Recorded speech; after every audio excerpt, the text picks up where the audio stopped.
అందరికీ నమస్కారం అండి. ఈరోజు మనం 1992వ సంవత్సరంలోని చందమామ కథల పుస్తకంలోని అహంకారి అనే కథ గురించి చెప్పుకుందాం. ఈ కథ రచించింది జొన్నలగడ్డ రామలక్ష్మి గారు. చిదానందుడు మహాపండితుడు. పూర్వీకులిచ్చిన ఆస్తిపాస్తులు ఉండడం వల్ల ఆయన నచ్చిన వారిని శిష్యులుగా తీసుకుంటూ వీలైనంతలో దీనజనులకు సాయపడుతూ ఉండేవాడు. తామసుడనే కవి ఒక కావ్యాన్ని రచించి ఆ దేశపు రాజుకు వినిపించాడు. రాజు తామసుడితో, నీలో ప్రతిభ ఉన్నట్లే తోస్తున్నది, కానీ నువ్వు సానబెట్టని రత్నానవి. ఈ నగరంలో చిదానందుడనే మహాపండితుడున్నాడు. ఈ కావ్యాన్ని ఆయనకు చూపించి సరి చేయించుకో, తరువాత నాకు చూపించు అన్నాడు. తామసుడు చిదానందుడి వద్దకు వెళ్ళి విషయం చెప్పాడు. చిదానందుడు కొంతసేపు ఆలోచించి అతడితో, నీ కావ్యం నా దగ్గర వదిలి వెళ్ళు, నేను సరిచేసి నీకు పంపుతాను అన్నాడు. తరువాత 2 రోజులకే ఆయన కావ్యంలో మార్పులు చేసి తన మనిషి ద్వారా తామసుడికి పంపించాడు. కావ్యంలో చిదానందుడు చేసిన మార్పులు తామసుడికి నచ్చలేదు. అతడు సరాసరి ఆయన ఇంటికి వెళ్ళి, అవసరమైన చోట మార్పులు చేయడం మంచిదే, కానీ మీరు చేసిన మార్పులు నా మూలభావాన్నే మార్చివేశాయి. నేను చెప్పదలుచుకున్నది మారిపోతే అది నా కావ్యం కాకుండా పోతుంది కదా అన్నాడు.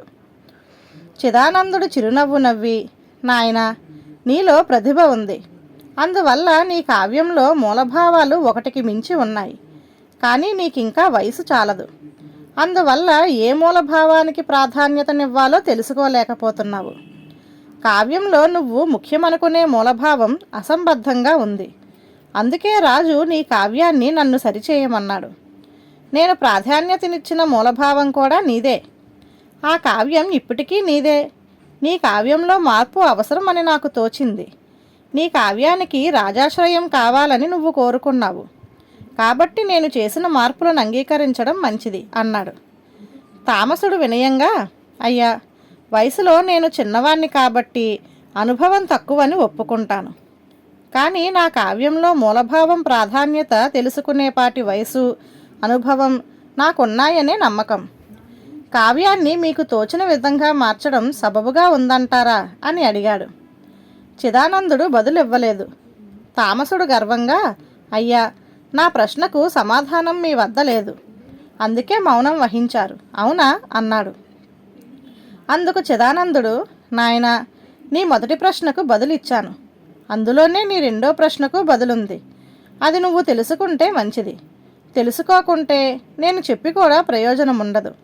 ఒకే ప్రశ్నను మార్చి మార్చి అడిగే తత్వం నీకుండవచ్చు, కానీ ఒకే సమాధానం పదే పదే చెప్పడం నాకు నచ్చదు అన్నాడు. తామసుడు వెంటనే, మీకు నా మీద కోపం వచ్చినట్లుంది. మీరు చేసిన మార్పు అద్భుతంగా ఉందని నేను ఒప్పుకుంటాను, అయితే నా మూలభావం మారిపోయిందనే నా బాధ. అది ఎలా తొలగించుకోవాలో తెలియడం లేదు అన్నాడు. నీ కావ్యాన్ని ఇప్పుడు రాజు మెచ్చితే అది నీ కావ్యమే అవుతుంది, మూలభావం నీదేనని నేనే అంటున్నాను. అయినా నీ బాధ తొలగడం లేదంటే ఒక ఉపాయం చెప్పగలను. నీలో వయసుకు ప్రతిభకు మించిన అహంకారం ఉంది. జీవితంలో ఏమైనా సాధించాలంటే ఆత్మవిశ్వాసం అవసరం, అహంకారం ప్రతిబంధకం. నువ్వు జీవితంలో ఏమైనా సాధించాక అప్పుడు అహంకారం నీకు వన్నె తెచ్చినా తేగలదు, కానీ ప్రస్తుతానికి అహంకారాన్ని వదిలిపెట్టు, నీకిక ఏ బాధ ఉండదు అన్నాడు చిదానందుడు. అయ్యా, తమరు నా ఆత్మవిశ్వాసాన్నే అహంకారమని భ్రమపడుతున్నారేమో అన్నాడు తామసుడు. నీలో ఆత్మవిశ్వాసం లేదు. ఉంటే నువ్వు రాజు చెప్పిన మాట విని కావ్యాన్ని తీసుకొని నా వద్దకు రావడానికి బదులు మరొక రాజుకు నీ కావ్యాన్ని వినిపించి ఉండేవాడివి అన్నాడు చిదానందుడు. ఇక మీదట అలాగే చేస్తాను, అప్పుడు మీరు నన్ను మెచ్చుకుంటారా అని అడిగాడు తామసుడు. మెచ్చుకోను, అహంకారంతో నీ ప్రతిభను రాణించకుండా చేసుకుంటున్నావని జాలిపడతాను. ఆత్మవిశ్వాసం అంటే నేను గొప్పవాడినని అనుకోవడం కాదు, ఏదో ఒక రోజున గొప్పవాడినవుతానని నమ్మడం అన్నాడు చిదానందుడు. తామసుడు మారు మాట్లాడకుండా తన కావ్యాన్ని తీసుకొని వెళ్ళి రాజుకు వినిపించాడు. ఈసారి రాజు కావ్యాన్ని మెచ్చుకున్నాడు.